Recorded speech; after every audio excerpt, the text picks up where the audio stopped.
Hi, welcome to XReality Podcast. I'm the host, Dominique Wu, and beside me is our guest, Mickael Nadeau. Hi, Mickael. Could you share a little bit about your background with us? Well, hi, Dominique, and certainly. So my background, for as long as I can remember, I've been interested in science and tech. By 14 years old, I was already repairing computers and selling electronics and building custom software. And at 18 years old, for my birthday, I incorporated my first company and built what I believe to be the world's first web-based ERP system. Now we're, I guess, a dozen countries, six companies, and hundreds of clients later. And I work as XPR Lab CEO, which is an independent XR production studio. Wow, this is amazing. You mean like a 14 years old and 18 years old while everybody was like go to school and doesn't really know what's the future, and you've already have a very clear like a direction, which reminds me recently I read an article. There's a kind of school called Alpha School. They only allows like it's a very interesting K-12 training. It's an experimental school. They use AI and student to learn from AI like 2 hours every day.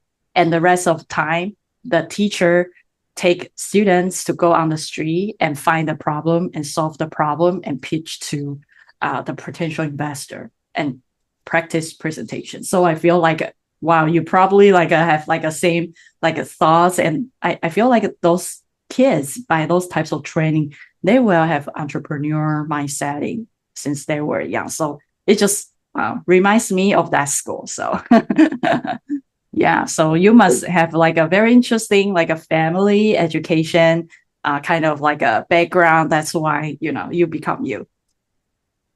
Well, sometimes necessity is what puts fuel in the car as well. So I come from a very humble background. I wanted to do something with my life. Life circumstances also made me part of that very select group of dropouts. So I left school very early. And it's funny though that you should mention this experiment with kids using AI to solve problems, because back in my days, of course, we didn't have access to that kind of technology. So what we had were community groups. There was no documentation with computers or anything. So I would like buy broken computers from flea markets and try to fix them and ask my peers, like, what is this switch doing on the video card right here, and try all of the positions. Unscrewing hard drives and doing all kinds of crazy stuff trying to get the things to work. So I broke a lot of computers before I could repair them. Yeah, I think detach and reassemble is also help us learn, right? I remember Elon Musk. When he was trying to learn things, he said that he detached the entire car, right, and reassemble it, right. So I think this is the way to learn. And right now I'm learning like how to create a curriculum design. I find out that school is pretty much outdated because a lot of curriculum when you design like coding, it's always a hello world on the console or log, and nobody really cares, right? When you disassemble things, every tiny things you care, like, oh, how can I, where should I start, right? And you Google or you do something. So every information you consume, you care. But for the curriculum, that academic curriculum, sometimes I find it's very distant. So I think hands-on learning is the best. Like you learn as you go. Yeah, that's my thought. As Cool. we've discussed previously, I think, Dominique, you know that I'm into meditation and that kind of stuff. And one day dawned on me that the proper way to relate with our reality was to look at it like a painter. Like a painter is not judging; he looks for the light, he looks for looks for the color, and tries to Mm, reproduce it.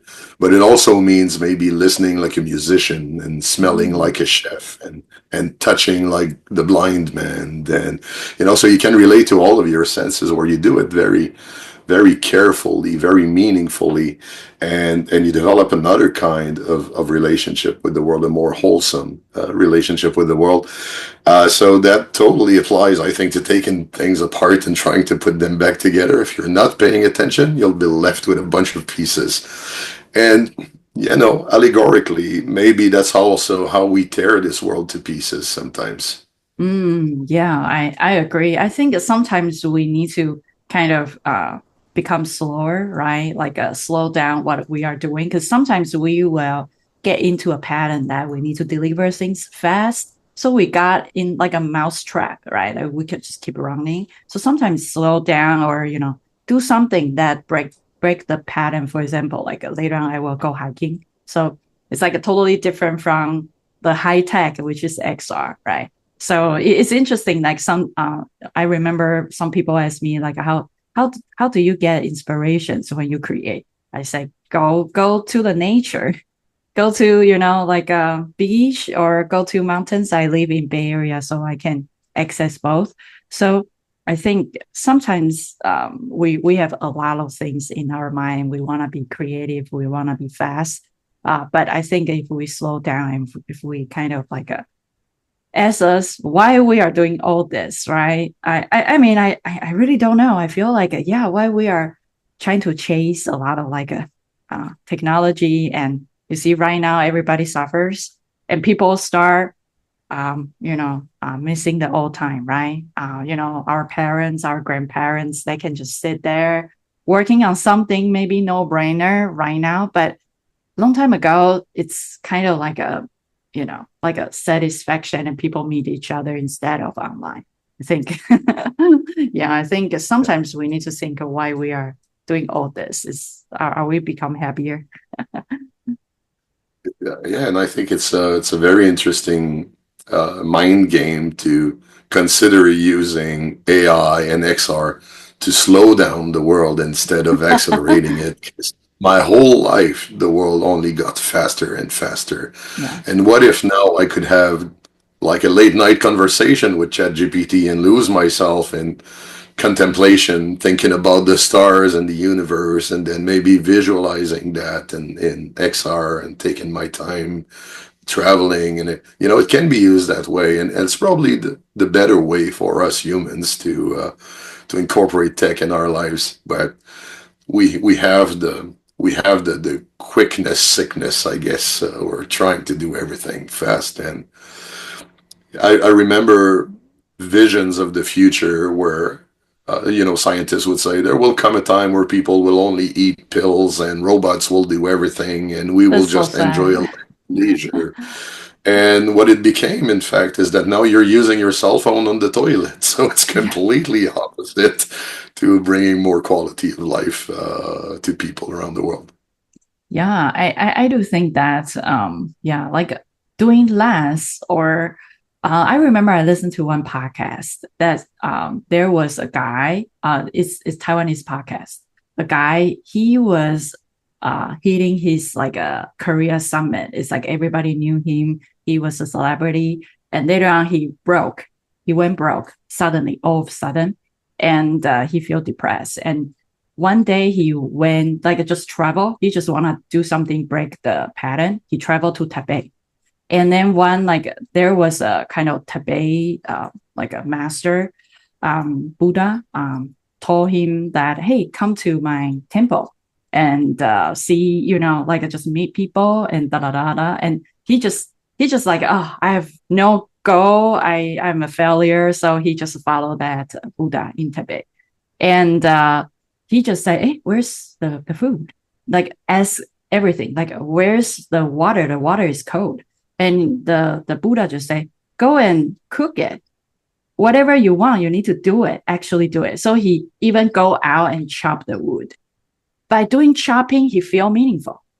He feel like, wow, like he never feel like because, every time when we do things, if things is automatically and we just say it and it just finish, we don't appreciate that process. So by doing actually chopping the wood, actually burn it, the water, and actually take a shower took like a very long time, but he feel peaceful and he likes to do everything like from the most high tech person to the lowest tech person, and he feels so meaningful, and he appreciate the entire like temple, and he went back to Taiwan, and he hit the next summit and even higher than before. So, and it's a real story. So I was like, wow, sometimes, yeah, maybe it's better to slow down and do something that is like we once think that it's not like very, very, I don't know, like a hands-on and something that we normally don't do. So I think doing things actually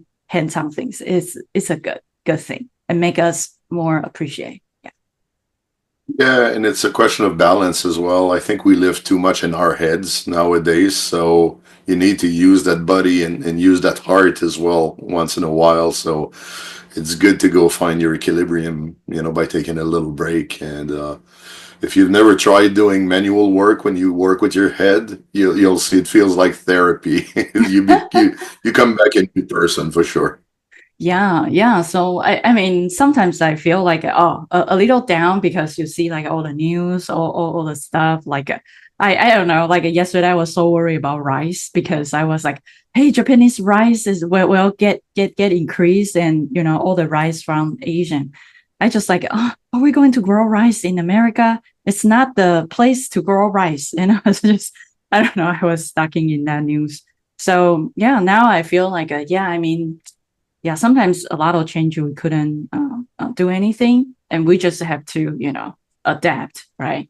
So yeah, that's what I think, and I don't know, it's just the situation keep changing, and we just have to, adapt and yeah, slow down and yeah, just keep working. Cool. That's So yeah. So you mentioned a lot about like a meditation, AI.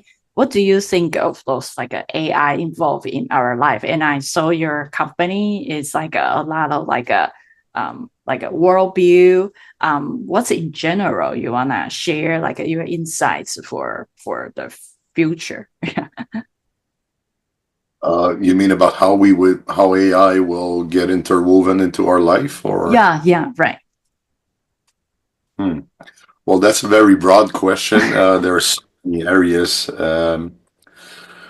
I think that Elon Musk's vision of having like one AI enabled robot per household is not that crazy.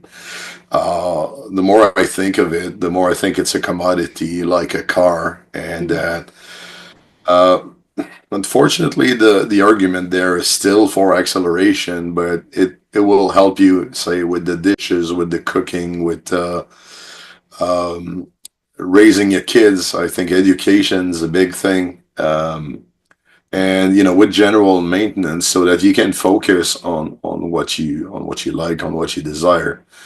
And I remember a quote. I don't remember who wrote it, but they were saying, AI should be doing the hard work while we focus on creating the images and the music and the art.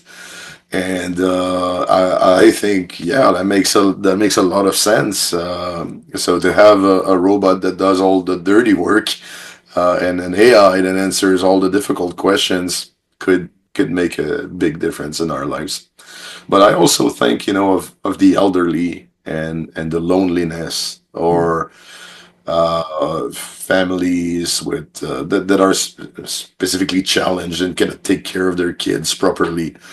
Then, I mean, the role of the AI can be humanitarian. mm. It can really improve your psychological quality of life and your emotional life just as much as your physical circumstances and productivity. So that's the part that gets me more excited, where we can create a better human community supported by those techs. I think it's amazing. And I mean, if I throw XR in the mix, someone that is living the last few days of their lives, and they're not mobile anymore, their life is very boring and meaningless. Well, to have an XR headset there and give them the ability to travel and connect with people and live a few meaningful things can make a real difference. Wow. So you mean that XR can really help people to kind of break the physical boundary and then go to somewhere that they want. And also, yeah, like AI can definitely help us to bridge the gap between like somebody who need emotional support while couldn't get it and AI can provide it.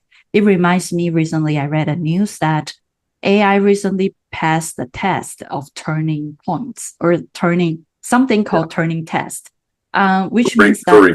yeah, yeah, right. Yeah. So pretty much in short, this news talks about that AI, when people talk to AI, they couldn't tell that is a human or a robot. It's already passed the test. Yeah. So pretty much later on, in metaverse or in the virtual world, if there's an avatar come to you and you think that is a human, it's probably likely to be in disguise, a robot in disguise. So, yeah, I mean, it reminds me of like, yeah, in the future, I think critical thinking will be very important. Yeah, because you don't know, like the physical. When we see a human, we know that's human, but later on when we are in the digital form, there might be, some not non-human. Yeah, cool. So what do Sometimes, you? Yeah, go ahead. yeah. Oh, well, I was going to take it from there. Sometimes I feel like whatever humans do is almost like an amplifier of what is already there. For Hmm, example, fooling ourselves with our perceptions is nothing new. hmm, When you look at your surroundings, you're supposed to see atoms and electrons and hmm, tiny particles, but we assemble them with our minds into consistent objects that we then label and interact with, and all our senses trick us into this physical world, this physical reality. But in fact, it's just a puppet show. And I always like this idea that when you're putting your headset on, you're putting what we call in Buddhism your samogakaya, your body of joy, because it's like another layer of fantasy hmm, that you can take just anywhere, that you can control. Unlike reality that does its own thing, this one you can easily control to take you in the directions that you'd like, to your enjoyment. But it's just funny for me that we're like twice or thrice removed from reality when we're enjoying XR, and I try to make parallels as much as possible and not lose track to the fact that the world's playing a great joke on us. yeah. Wow, wow. So yeah, I do think that like we are kind of like in the matrix, right? We are who we are, like what we think becomes our world. So I think if we kind of like keep thinking like this way, then we can. If we feel like sometimes we feel lose control, maybe it's because we think that way. And if we change our mind and we change the world we perceive. So yeah, so just like So, echo what you're uh, saying. don't you feel like XR combined with AI soon will be a bit like owning Aladdin's lamp? It's like you're gonna rub your headset a little bit, put it on, and then the genie will appear, and you'll say, "Hey, I want to be in Egypt," and boom, you'll be in Egypt. Or Yes. I want to be in the Library of Alexandria, and I want to learn everything about medicine. Or Mm. and the genie will be there to assist you and show it to you, give it to you, make decisions about it, and change it accordingly. I think that's the next internet, personally. I think that's the next Mm. evolution of the internet where you're just gonna, because, typing is sort of outdated now that we have such amazing voice interfaces, and that brain computer interfaces are on the rise as well. So it's just a matter of time before we all have our own personal little genie that help us with all of our wishes. And I can't wait to see this. In fact, this has tremendous business applications, but it has applications for everyone. And I think the internet is a bit obsolete already. It has Yeah. become obsolete in the last few years. Yeah. I think interestingly, like for example, like when I saw before it was a large language model, and now it becomes like the local AI, and now I saw the new one is like a MCP or MPC. Sorry, the acronym is hard to remember. It means that it will become like a human kind of like a your text, right? And you will control the kind of AI agent, right? And you will control a software that has connection. And for example, you type, "Oh, I want to create a kind of dragon," and if you sync with Blender, and Blender will create something. And I find out, wow, and think of that. This is just a baby face. In the future, it might be you just think, because I saw Meta right now is already released like a paper or like a news that doing like a brain typing. So you think something and you will already type on the screen or something. So you don't even need to type; you just think what you want, and the screen will start showing what you want. I think this is like um, just like you said that whatever we think, the artificial world we can create. Maybe in the future we just everybody a big headset, and there will be some pills that feeding us, and we just lazy fat potato and sit there, and the Yeah, world is being destroyed. Wally will become a reality, but there are things that I think are super interesting in there. For example, I think we're this far from telepathy, where okay, right now the brain types it, but what if it types it and sends it and you receive it in your brain as well, like instead of texting, your brain to brain connected. And I do believe that there is some level of telepathy in the real world, right? When Yeah. somebody's looking at you from behind and you sort of feel it, or Mm, or you want to call someone and they're calling you at the same time. Those things happen too often to just be coincidences, and mm, so that's why I'm thinking. We look at those things and mm, it's like we are impulsed mm, to create systems that are similar to these things that happen in nature, and mm, just to make them more convenient, more powerful. mm, Mix that with the organic tech, where they're using neurons and synapses, and connecting it with circuits right mm, now. And we are on the verge of inventing life all over again. mm. We're definitely playing gods right now. Yes, I do agree. I remember in Bible, the I don't know the chapter. One verse in Bible is that when God creates the world, He just say, "Oh, the sun and moon shows up," and He shows up. The tree grows, the river or like a water, mountain, everything, just whatever He say, and He shows up. I was like, eh, is this like a God is in another layers of virtual world where we are all being projected?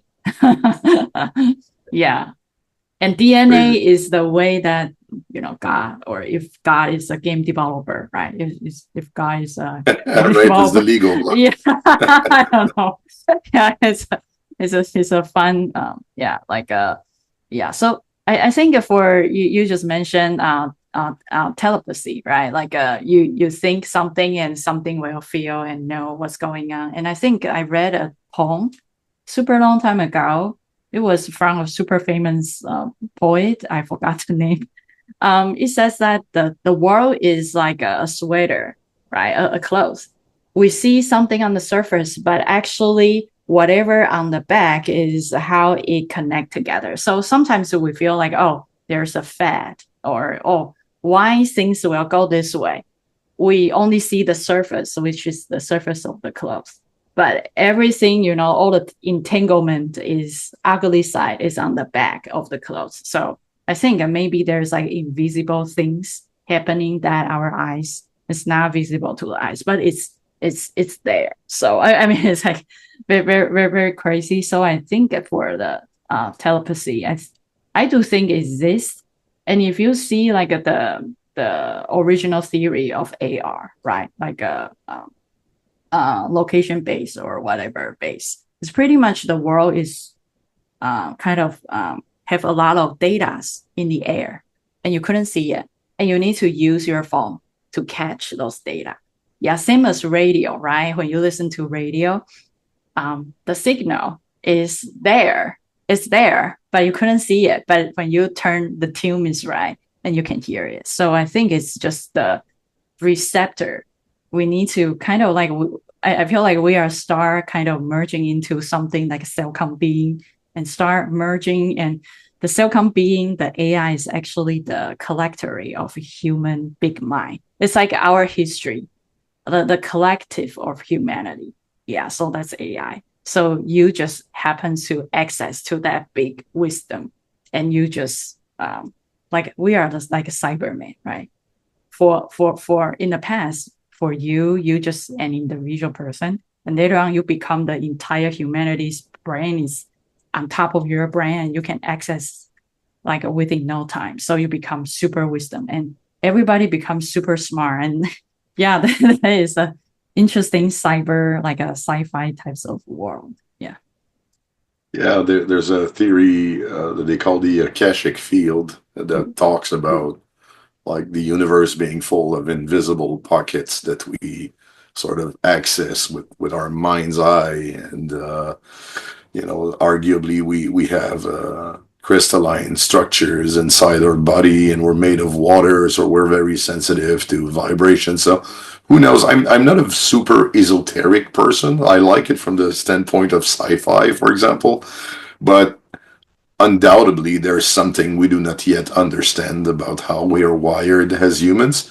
Mm. And sometimes I wonder, like, I don't know, 50,000 years ago, were we more sensitive to that? Were we more in control to that? And we just lost it because our attention turned to the exterior a lot more, and our world became just more overwhelming. It could be, but I just feel like we're going full circle, that like we're inventing the tech to reconnect now. Mm. Because it's very strange, that it's very ironical that the tech that is making our life hectic might also be the tech that enables us to Mm. reconnect to our essential self, and who we are as a race, as a species. Yeah, yeah, I think it's a very interesting time, and I feel like we are kind of in the circle. Before we were trying to be busy, be efficient, and now we are trying to go slow because you see like there's a book like a really popular called the Anxious Generation, right? Like a Gen Z, they have like a cell phone and Yeah, I they read grow it. up. Yeah, yeah. When I read it, I feel very sad, and it's created by us, right? And all the social media, right? It's not good or bad. It's just the way that people use it, and when they are too young, right, and they addict to it, and sometimes it's I don't know, it's good or bad. I don't know, but there's a boundary between overuse or rely on technology when they were too young. So I think there are a lot of things, and just like you said, that we amplify. Like every time when there's a new technology, we amplify whatever problem we had in the past. So I think we just, yeah, keep building and keep solving, creating new problem and solving the new problem. Yeah, you mentioned that Yeah. the technology, new technology will connect people, right? And I saw you create a lot of entertainment and live events. And what do you see AI play an important role in this sector?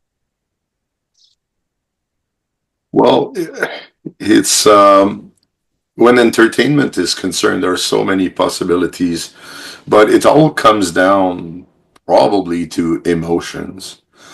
Because what is a good movie? Good movie is a movie that will make you angry, it will make you laugh, it would make you cry, and at the end, you'll feel like you've been through something. And so, right now, we're using tech and entertainment for things like drone shows that are growing in popularity, and AI is there, and it gives the drones a sense of awareness. They can feel the rest of the swarm. They can configure. They can create pictures, but the emotional element is still quite absent. I think that AI and XR will become real good entertainment where they become very good at manipulating our emotions, unfortunately. And you can see how that can be very dangerous too. When an AI can make you cry on demand, then you have the world's most dangerous scam artist in front of you as well, because they can coax you out of all of your money or make you do things that you otherwise wouldn't by just pushing your buttons. Hmm. And just think family relationships and how family members can push your buttons and give that power Yeah. to an AI or to a robot, and you can understand how it can create a lot of chaos. So it's the potential to create a NASCAR winning movie in 30 seconds, maybe just by prompting Yeah. your XR device. But it's also the gateway to our enslavement potentially. Yeah. Uh, also, I was about to touch on that a bit earlier, and I don't want to get out of the entertainment business, but my main concern with AI is how it's used for competition and how it can be used and leveraged by the military complex. Um, I'm not very fond of anything like divisive or that will make one human being step on one another. And AI looks like the ultimate weapon for that to happen. Mm. Uh, a lot of the craziness on the world stage right now, I believe, is motivated by who's going to control AI in the future. Mm. Uh, we're not talking about rare minerals just for fun and electricity and Mm. power just for fun. These things are required Mm. to empower the data centers that you need to have the AI that can achieve world domination. And there's only a handful of countries in the world that are able to do that right now. Mm. Namely, if I'm not mistaken, in the USA, Russia, and China. It's funny that we see them on the news quite a lot these days. So all of that, I'm not yet losing sleep over it, but I am concerned, and I hope we could use AI to create good movies and not to manipulate our siblings and fellow human beings. Yeah, I agree. I read another news, which is actually in the war between Ukraine and Russia. People said that actually you couldn't see any Ukraine soldiers. It's all drone. So the drone will detect whether there's a heat map, right? It's like computer vision plus AI, right? And it will automatically shoot and destroy. So a lot of people, even like a media press, said that it's very dangerous for that drone to be so powerful and had the decision making. Once it detect there's a, for example, like I saw online, there's a video talking about how Russian soldiers to train, if you want to pee, you need to pee on your clothes or something and you bury it or something. So there's no heat map. If you pee on the tree and the tree will have like a red thing and the drone will kind of start searching you and then it will attack you. So it's pretty much and when they surrender, when the Russian soldiers surrender, the Ukraine soldier will show up and take them. So the entire war becomes no human, right, and only drone.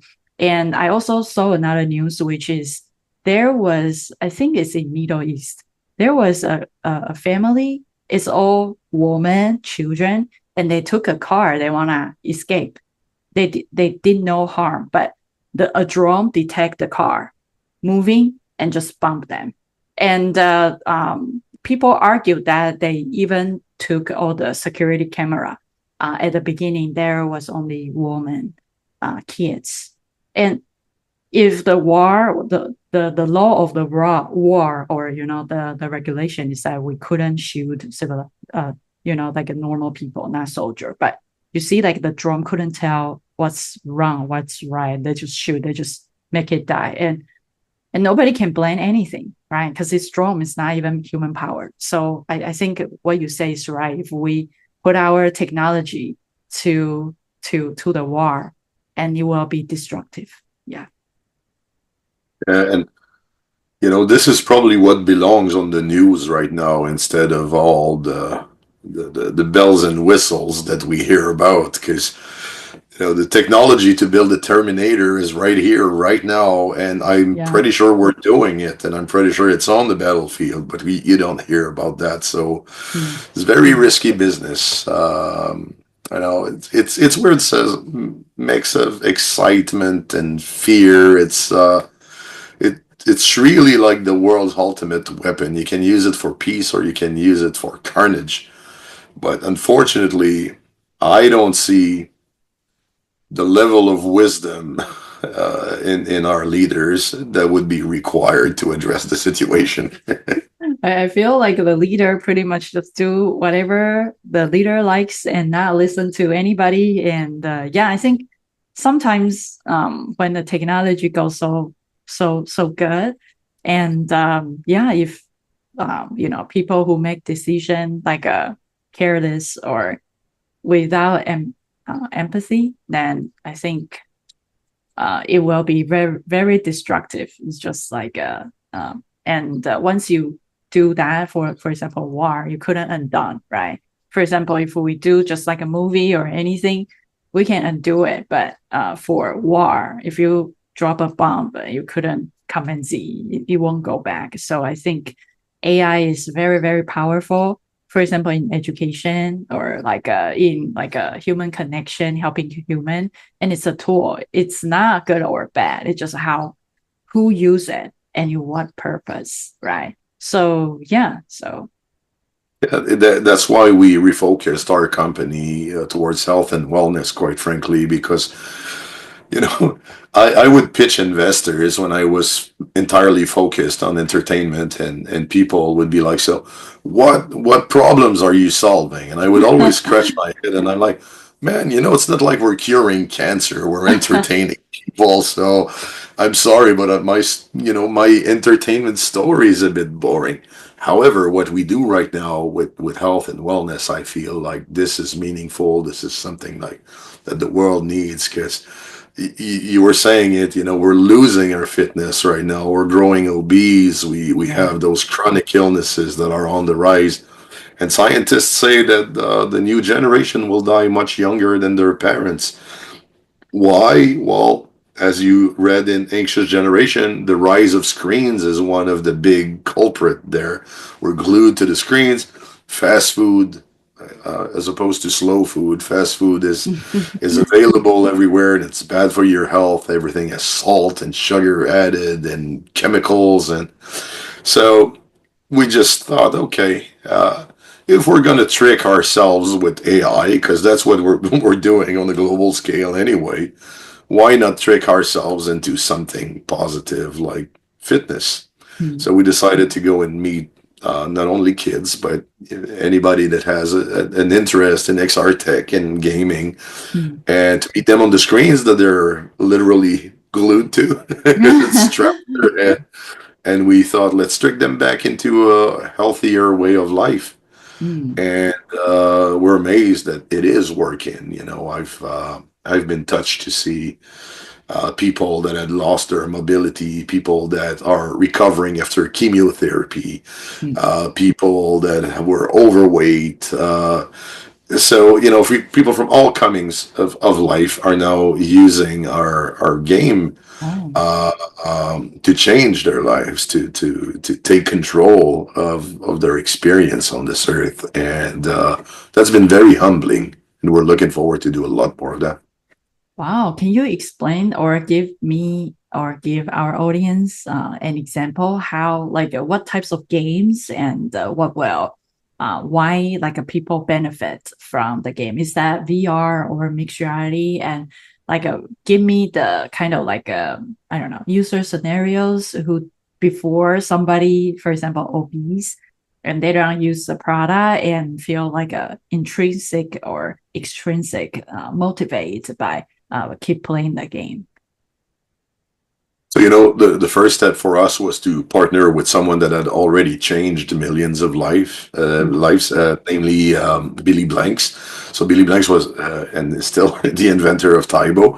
I sold millions of copies all around the world, and it was almost a cult. It was on TV everywhere back in the days, and people really loved their Taibos. I keep Mm. meeting people that still own the shoes and the headbands and the gears. They've held on to them for 30 years, so you know they loved it when they do that. And so we partnered with Billy and brought this brand to XR. We created a game based on Taibo. So Taibo is like a kickboxing. It's like dancing mixed with kickboxing. So it's kickboxing on music. And we thought it would be fun and engaging to not only use the upper body but also the legs. And we partnered with Pico, who had leg trackers and stuff. And bought a very gradual experience. So the beat per minute of the songs sort of dictate the rhythm and therefore the difficulty of the workouts.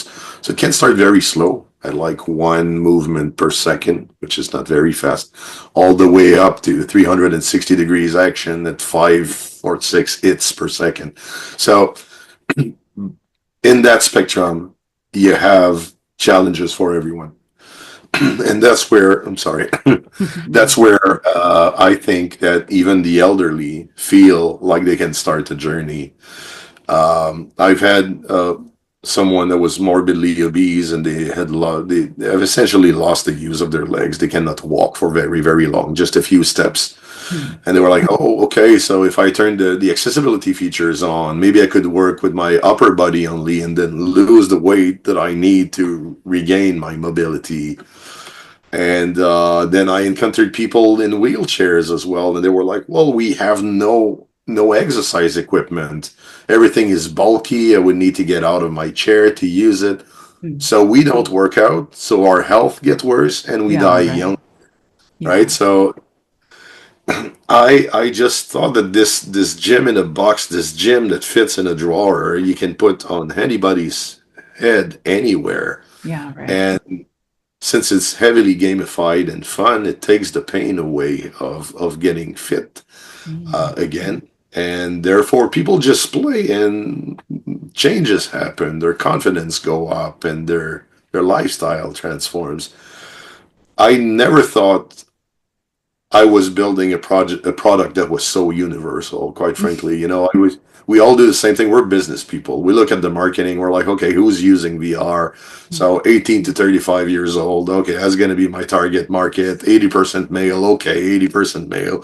So I was building a martial art things for young adults, young male adults. And it turns out that just everybody loves it and Mm. everybody sees that they can change their lives with it. So I'm speaking a lot, but now we want to build an entire portfolio of those playfully healthy experiences Mm. to help people that have different interests change their lives painlessly.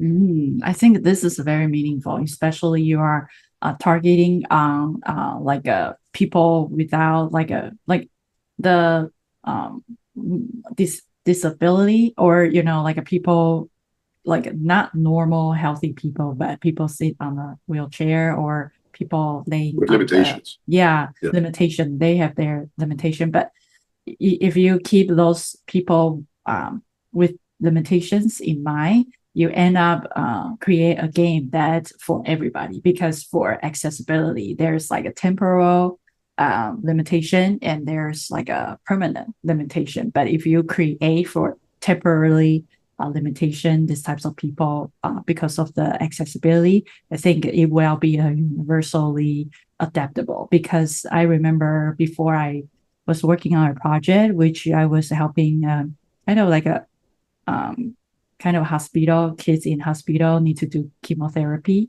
and sometimes it's in pain. So sometimes they have one hand that has to do all the injections, and Yeah. only one hand. So the game needs to be more like a one hand game. You couldn't have like a two hand, because one hand is rest. So it's pretty much escape or help kids to kind of, their mind drifting from their current therapy. So I think those types of games, or like a XR application is very meaningful. What do you see AI Yeah. play in a role? Go ahead. Oh no, I was just going to add that we also looked into the possibility of even just using the head as a tracker Mm, for people that are paralyzed. And so you're absolutely right. If you take the time to support those edge cases, it just makes the family larger. mm, And I maybe before we speak about something else, maybe the last thing I'll say about that is that we're also very concerned about the situation of kids. You know, roughly half the kids in the USA now don't have recess. Physical education is not taken into account. All the focus is on academia. yeah, The thing is that if you don't work your body out, you can't focus. You yeah, get depressed. You know, there are yeah. consequences to Mm. this deprivation. So, we're trying to address problems, and by addressing problems, we're also creating opportunities for people that we didn't expect. Yeah, yeah. I think it's just like you said that focusing on the kind of like the health, right? Overall wellness beings, and also focusing on people with limitations. Start with them, so it will add more meaningful. Because a lot of people, I think if we target a lot of like people that trying to get more gamers, right? And gamers usually um, they play so many games and they have very high expectations for the game. So I think picking the people who normally not able to access, and we make those kind of like well-being fitness accessible for example people in the hospital. I think that's very meaningful. Yeah. So yeah. So um um also I do like the kind of teaching, and also I teach like college students. And I know that a lot of young Gen Z has anxiety because right now you see like AI automation. Yeah, and nowhere nobody is trying to hire a junior or intern. Maybe some, but not as it used to be. And a lot of big companies trying to lay off people. But I know you are entrepreneur by when you were very young, you probably don't feel like, oh, big company lay off like people, like those like people who are a little gears in the big company.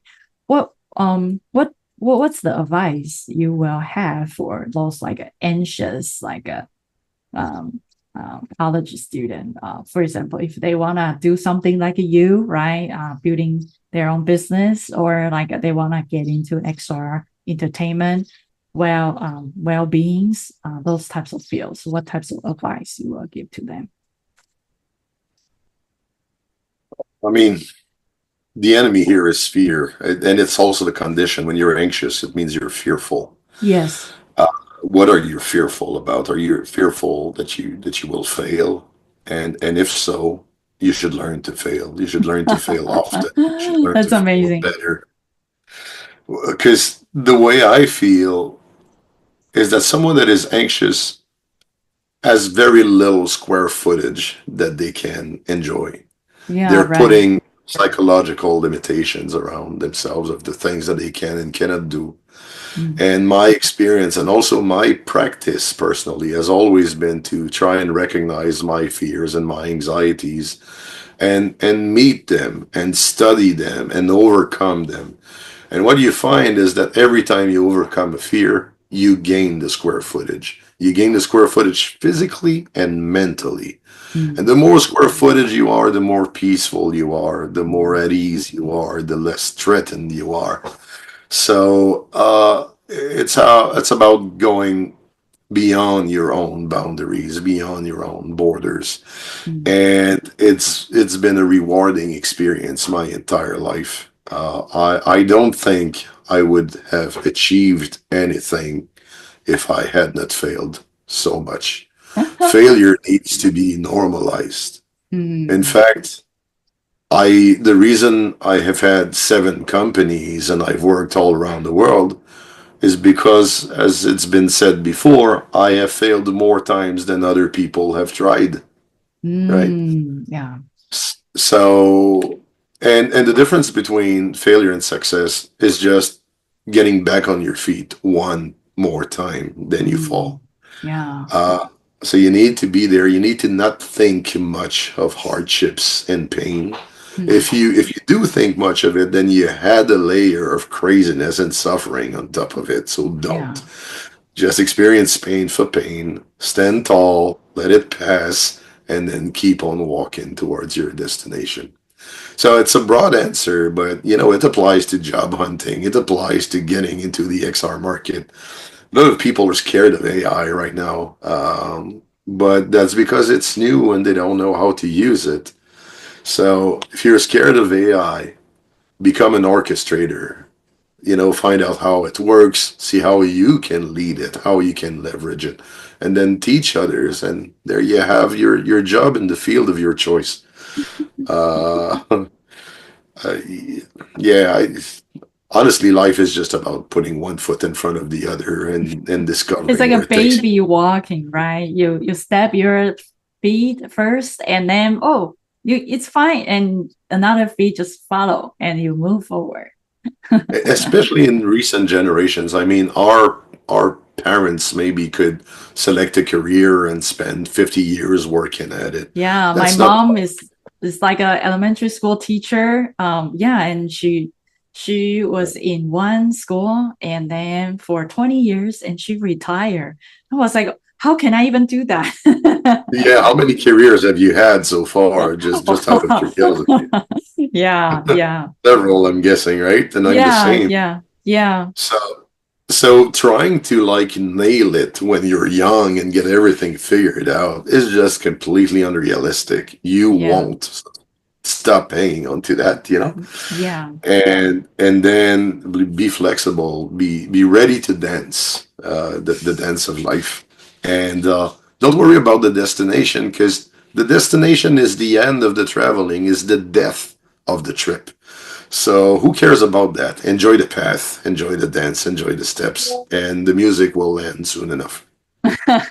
yeah. Wow, this is like a life, very high level of this, like a advice.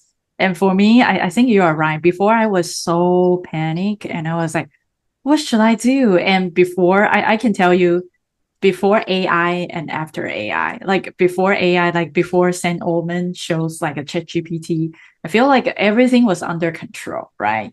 A client, everybody needs the service, right? And now after, because of AI, you see AI is passing a lot of bars. So expertise is almost becoming free. So a lot of consulting company, for example, Accenture, their stock just going down. And a lot of entertainment company, their stock going down. Why? Because everybody can generate like a super high quality something and just text prompt. So a lot of things are kind of flip over. And just like you said at the beginning of the podcast, you mentioned that people want AI to do something that is, take care of clean up the kind of like the home, right? And fix the toilet.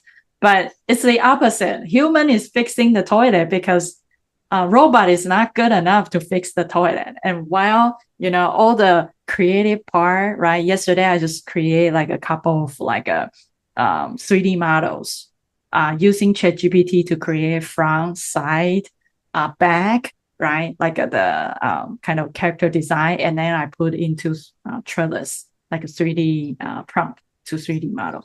It looks so good and it's all free. I was like, this is crazy. I saw that one model. I spent 5 minutes. It probably might cost me probably like a 400 to 600, and for somebody expertise to create for 1 month. So I do see I, there are a lot of disruption. Yeah, yeah, I've been ranting about education for a long, long time because you're talking about skills acquisition here and education into a career, right? And yeah, for me, the system has been broken for a long, long time. yeah. One reason I'm a dropout is because I was very, very good in school and I was bored to death with it because we would run out of material like one third into the year. And then they would take us to eat ice cream in that class and visit a museum to another. And it felt so counterproductive. So back Mm, then I was like, okay, how does it work? Then I create this IT company, and I Mm. realize that IT is moving so fast that it doesn't make sense to send someone study 5 years because when they Yeah. come back to the market, everything that they've learned is obsolete. Yeah. So Right. I thought, well, certifications are better for this, right? Yeah. Right. And now with AI, what I feel is that there's no point to going anywhere to learn to acquire technical knowledge anymore. Yeah. It's at your fingertips. It was with the internet, Mm. and universities I've been for years now. Your teacher asks you a question, you ask Google, you take Google answer, you give it back to your teacher, or you copy a page on Wikipedia. You know, I taught in universities. I know what students do. And it's I thought as a teacher I thought it was so stupid that Yeah. my teaching interaction was with Google and Wikipedia. Now Mm. it's with AI. Yeah. So honestly, I think that we need to trash all of that Mm. and we need to step down from that podium of elitism that we've always associated with knowledge. You Mm. know, back in the times of the Library of Alexandria, you Mm. would take your pilgrim stick, walk for 3 months, stay there 2 years, Mm. read all the papyrus, all of the scrolls, and then come back as a prophet to your country to teach the masses who knew nothing. Mm. So, of course, that created a huge separation between the wise man and the commoner. Yeah. But now it's not true. Now everybody is a broadcast television. Mm. Everybody is an engineer and a technician. Yeah. And finally, the guy that was kicked out of school because he had family problems or whatever Mm. can lead the world with those things. Right? Yeah. Because there are smart people that are mowing your lawn. You know, there are smart people that are serving your hot dogs in your Starbucks as well Mm. that didn't have the same privilege and the same chains. So I feel like the playground is level now, like Mm. never before. Like Yeah. anybody is a magician, anybody can accomplish wonders, Yeah. but we're not psychologically there at all. It's like Mm. somebody pulled the carpet from under our feet, and we're like, okay, I used to value knowledge. I used to value, Yeah. say, money. I used to value my abilities. And all of a sudden, Mm. I am not what I do anymore. Mm. And I'm not what I know anymore. So what am I? You know? Yeah. And, and we need to find peace with that nothingness Mm. that is being put right in our face Mm. for the first time in many, many years. So Yeah. I'm done with my rant, but I've been thinking those things for so many years. Happy to have a platform with you today to share a little bit about this. Yeah, and actually like right now I'm in my master program. I'm learning like curriculum design, and yesterday I was reading Bloom's taxonomy, right? You need to remember knowledge, and at the end you create. There's a pyramid of how you Yeah, create like a write down like a student learning objectives, you need to like a learning goals, right? Using Bloom taxonomy. And it starts with knowledge and at the end create. But what you describe, how you learn, is start from create. Oh, I have a goal, and how can I navigate through? So I think when I saw that and I have to write an essay and due by next week, I was like, maybe I can write an essay about like Bloom's taxonomy is outdated, which yeah. Well, as you're yeah, saying, the pyramid is flipped now. yeah, You right, start right, with create and make your way to the knowledge that you need. Yeah. yeah. And we do it all the time. For example, I'm not a plumber. I'm not good at plumbing. I know very little about that. Mm, But if my plumbing mm, breaks right now, mm, my first thing I'll do mm, is I'm gonna get with my AI companion and I'm gonna say, okay, this is the situation I'm in. What mm, should I do? mm. So immediately I have the problem that I need to solve, and I'm not Yeah. gonna work my way back to the knowledge, right? Yeah. Not, yeah. So that's a very heavy paradigm shift for the entire Earth right now. So no wonder we're having trouble adjusting. And Yeah. by all Cause means, tell them in your essay. I don't know. Because it's interesting because I am currently teaching in community college, and I think my industry knowledge is very good. However, I don't have a degree, so I couldn't teach the higher course. So a lot of professors, full-time professors, told me that, hey, you have to get a master degree in order to teach more class. And I was like, yeah, like, when I go back to more like curriculum design, I find out, wow, it's great to learn like how people think in the past, but I feel like, wow, everything that I need to remember before I can learn how to analyze some, there's a level. But now I find out that everything is upside down, right? And I saw Yeah. there was a kind of like if you heard, there's a school or a platform called Magic School. The founder, during COVID, he used Replit, which is, text to an app types of platform. And he didn't know how to create, he didn't know how to code. He asked the prompt and back and forth and create a platform, allows K-12 teachers to drag and drop their curriculum, online curriculum, because like during COVID, K-12 teachers suffers to deliver content online. So he created that, and now it's 4 million active users, teachers, Wow. and schools, and it's super profitable. And I think that this is the new way of creating value. It's not really about you remember. Imagine if the traditional way for that founders, right?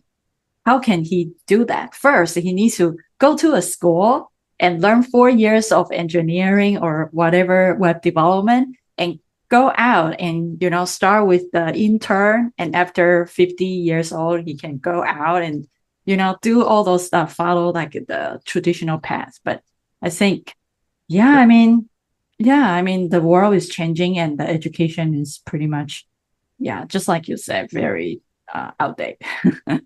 Right. And those structures that we've invented and that we live by now, let's call them law and order, they're detrimental to our creativity. They're creativity killers. We send people to school, everybody comes out the same, with the same beliefs, with the same understanding, with the same knowledge. Not a lot of new things will come out of that. But try sleeping at whatever hour and having your meals at any time, and going by a lake one day and another country, and inspiring yourself with different cultures and everything. You will become naturally creative if you don't put yourself in a box. And so I think there are great gains. It was not practical or technologically possible back then to educate people without a structure. But now it entirely is. I think education could be goal oriented now. And in fact, if I was to teach my kids what to do, that's what I would tell them. They say that in the university they teach you how to learn, by yourself. Well, now I think we can teach people how to accomplish by themselves by Yeah. sending them straight to those sources. And it's amazing power to be harvested there. Yeah. So I really like alpha schools thinking. It's like putting students, because right now AI empowered the learning curriculums. Students just like look at the computer screen for 2 hours instead of the whole day trying to knock out all the assignment, their entire life, the best of their life, right? They just spend 2 hours to do academic. And the rest of the time they go to market, meet people, seeing what's the problem, and start creating a business and pitch. I was like, wow, that is amazing. I like that types of education program. I was talking to Craig Freilish, that you might have got acquainted with online. He's a teacher in Vancouver here in Canada, and he made me aware of another fact that relates to education in XR, and it's about attention management. Everybody is like an attention disorder these days, and it's just a bit strange that we all do. But anyway, XR will really grab your attention. It will make you engage with whatever you're doing. AI prompting too, as you said. You're disassembling stuff through AI. You're understanding it. You're taking the time to ask your questions so that you can really possess the subject. So you could teach all day long to someone that is not paying attention, and they will remember nothing. And our classic school system is a lot like that. A professor in front that's talking to a bunch of students that don't pay attention. But but the person in the headset has no choice. They have to pay attention to what's going on. The screen is strapped to their face, so Yeah. if they interact and everything. So I mean, I think we're just going to uncover better ways Mm. to achieve our goals and our mission as a species, if we don't nuke ourselves first. Yeah, yeah, I totally agree. And I think today we had a super meaningful, right? Like a very spiritual talk about AI and also like a XR and also education.